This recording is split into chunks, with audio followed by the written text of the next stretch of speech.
Բեմադրված նախընտրական շոու է անվանում դիվանագետը Երևանի եվրոպական օրերը։ Կապույտ էկրանից այն կողմ շողացող ժպիտները, ջերմ ձեռքսեղմումներն ասում է ոչ թե երկրի իրական օգուտի, այլ իշխանության հերթական դիվիդենտներ վաստակելու մասին էին։ Ինչքան վախ կա եւ ինչքան այսպես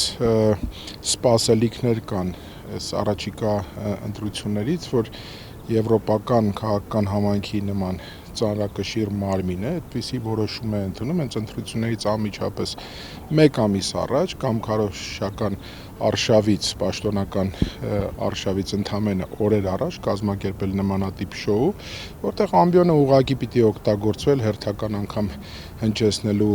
օրվա իշխանությունների այսպես ճակերտավոր ֆանտաստիկ ձեռքբերումները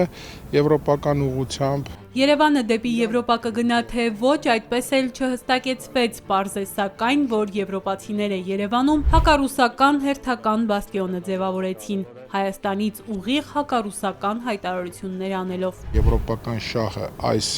տարածաշրջանային փոքրիկ կետում հենց հակառուսականությունն է կամ ռուսական գործոնը ուղղակիորեն դուրս մղելը, ինչը բավականին այսպես բաց ձևով արտահայտվեց տարբեր վարչապետների եւ նախագահների կողմից, էլ չասենք, որ մենք նույնիսկ տեղյակ չենք, թե կուլիսային ինչպիսի զարգացումներ են եղել։ Երևանում տեղի ունեցած Եվրոպական քաղաքական համայնքի գագաթնաժողովին տեսակապով միացած Ադրբեջանի նախագահը ելույթի հիմնական մասը նվիրեց հենց եվրոպացիներին քննադատելուն, պնդեց եվրոպական կառույցները թիրախավորում են Ադրբեջանը, տարածելով զրպարտանք եւ սուտ։ Սա հերթական շանտաժն է, գինը բարձրացնելու, իր քաշը բարձրացնելու, հիմա նույն այս քաղաքական համայնքի ներկայացուցիչներից կամ կարկառուն ներկայացուցիչներից մեկը